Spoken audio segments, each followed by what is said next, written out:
Hello interwebs and welcome to my channel. So for today I'm going to be giving my quick reaction and review to the second episode of the Orville Season 2 Primal Urges.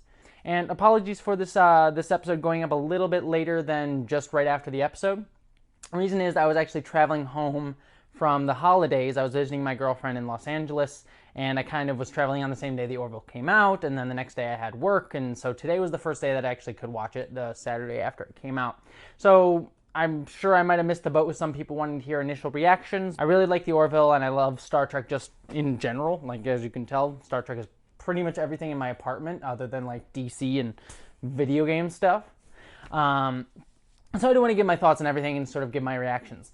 And I especially wanted to give my reactions about this episode because I actually thought that Primal Urges was one of the best episodes of the Orville to date. I kind of have mixed feelings on the Orville. I really love that it's trying to be the next generation of today's era. And I think it sometimes does that really, really well.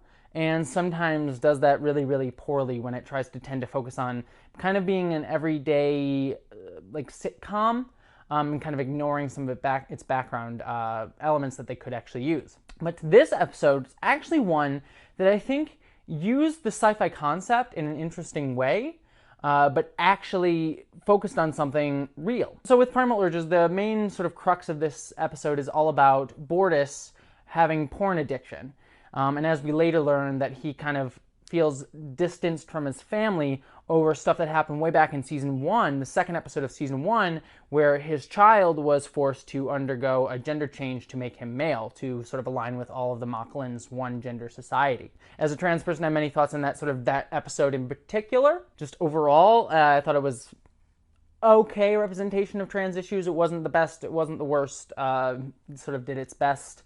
I wrote about it in The Advocate if anyone's interested for my more concise thoughts on that episode. I won't go too much into it here, but suffice to say, I did like that it sort of came back in this episode with Bortus sort of revealing about 3/4 of the way through the episode that the reason that he's having this porn addiction was because of that choice that his partner forced him to make. That all being said, what I really liked about this episode was that it did talk about porn addiction.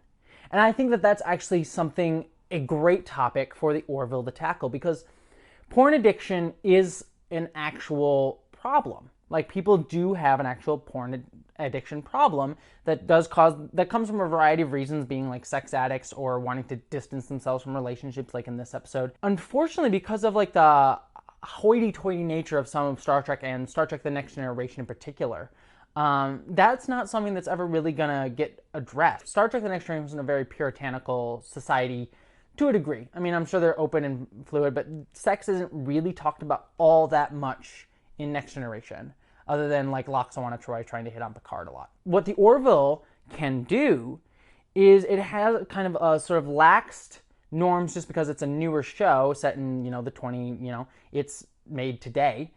So there's sort of norms that they're dealing with are different than when Next Generation came out in the 80s and 90s.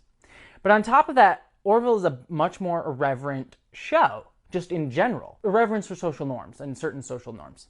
So I actually think that this was a perfect topic for the Orville to tackle. And I think they actually did it really well. And I say that with a kind of a surprise in my eyes is because I think the problem with the Orville in some cases, like there are episodes that have done really, really well, but I think sometimes the Orville tends to lose focus after a certain point in certain topics. Like I thought that in the season premiere, where I thought it kind of like lost focus on its sort of dating commentary that it was trying to do on a few of its stories.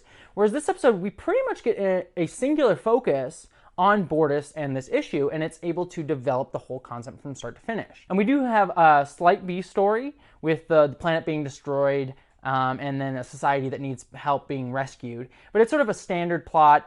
The only sort of significant thing there in terms of like super interesting is I would like to have seen more about that society, about what it would mean to have a society that knows that it's doomed and going to die, and they kind of didn't really develop that, which is fine. It's not the focus of the story. They didn't need to focus on it, but it was just something that interested me and is worth exploring, like what happens in a society that knows that it's going to eventually die, and there's nothing they can do about it. Like, that would have been interesting. But again, not a fault necessarily of the episode, just sadly a concept that they brought up that I would like to explore at some point in the future, maybe in the show or in some other medium. But the other thing that sort of storyline brought to us was beautiful CGI.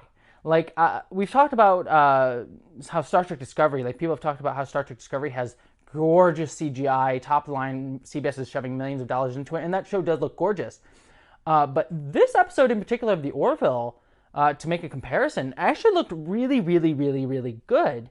Not that it's ever looked horrible by any means, but like this felt like really good CGI. It worked well. The sort of this planet being destroyed and seeing its atmosphere evaporate was actually kind of beautiful to watch, which is what it was trying to convey. And sometimes that doesn't always come across, even in like Star Trek standards. And so I was actually very impressed by this episode's CGI.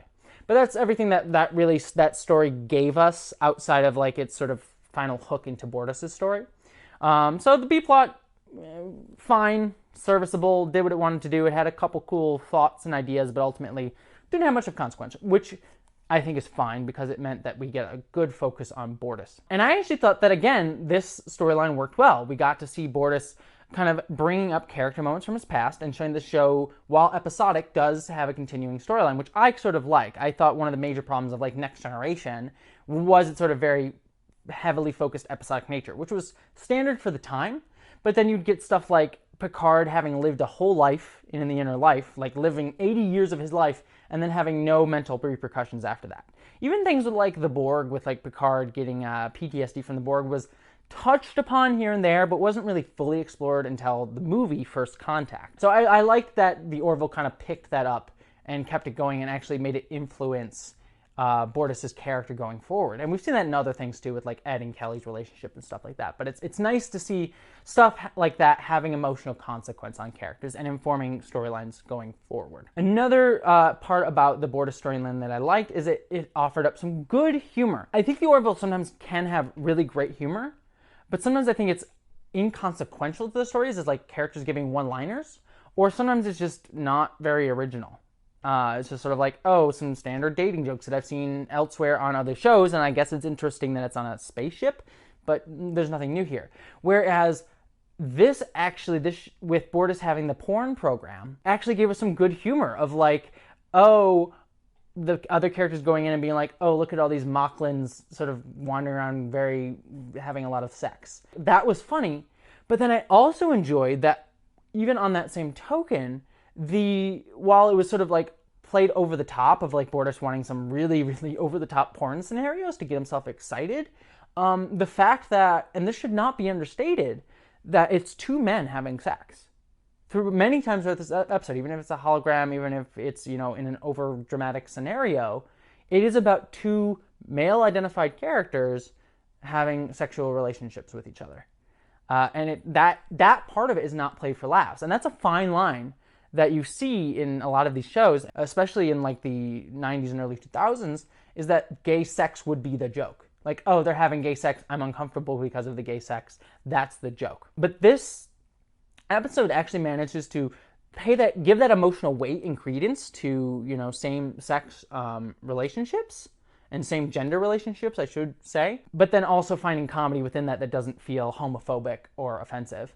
And again, or lazy. But the fact that the show managed to walk that line and not have any problem with it is real sense of maturity. The only thing I didn't really love is that the two storylines did intersect at the end, with Bortus going to save the civilization, and then he sees sort of like the woman and the husband and wife that sort of like, oh, go live your life. I don't want to be there without you. It was fine to see that. It felt a bit forced. Having that scene and having Bortus see that, it felt a bit forced. Like if I got to know that character, the husband and wife, a little bit more and see their story, or see some kernel of that somewhere beforehand, and then Bortus sees it, I would have liked it, but it just sort of like happens in front of him, and he has a sort of revelation, can't say words, that, oh, I want to be with my husband no matter what, and I want to kind of work through this stuff instead of just giving up on the relationship.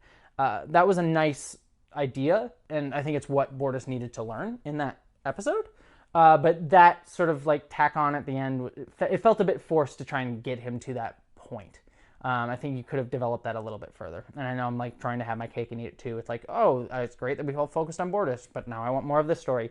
I think you could have had maybe one or two more scenes there and really kind of knock that home. It's not atrocious. It's not horrible. It just could have been more effective if it had been if it had done that way. And the other thing I want to mention is what I really like about this is that we always tend to talk about Star Trek and things like the Orville in terms of it's letting us look at our society through an alien metaphor. But what I liked about this episode is that it was literal porn addiction and sort of having issues with empathy and family. Like, it was a literal representation of that, but with alien characters, sort of making them feel more human as just characters that we're watching, number one. And then number two, taking that and then adding allegorical elements to it, like the stabbing of Bortus through his heart to divorce him, which was, funny, weird, over the top, and sort of gave that alien race its own flavor and texture, and sort of like, this is what they do, and kind of made the world its own, like separate from Star Trek, and gave the Orville its own identity and its own character identity, and Bortus's race more identity in and of itself. But it also sort of represented something literal, like wanting to divorce someone and feeling like a relationship needs to end because your partner is not being with you. Like, I thought that mix of literal and allegorical storytelling worked really, really well here, which, again, with Star Trek, we always talk about the allegory of certain things and not so much about what it literally represents sometimes. And I think that it does that really well here. So the other thing I'll just quick mention is I'm unsure how I feel about Ed being somewhat xenophobic, I guess would be the right word. I want to say like racist, but he kind of makes fun of Bortus's over the top nature of them divorcing and the weird nature of Bortus's alien race, which I think is funny in terms of an audience surrogate thing. It's like, oh, that's a funny joke. Isn't this ridiculous and weird, and isn't this just so over the top? Isn't that just strange?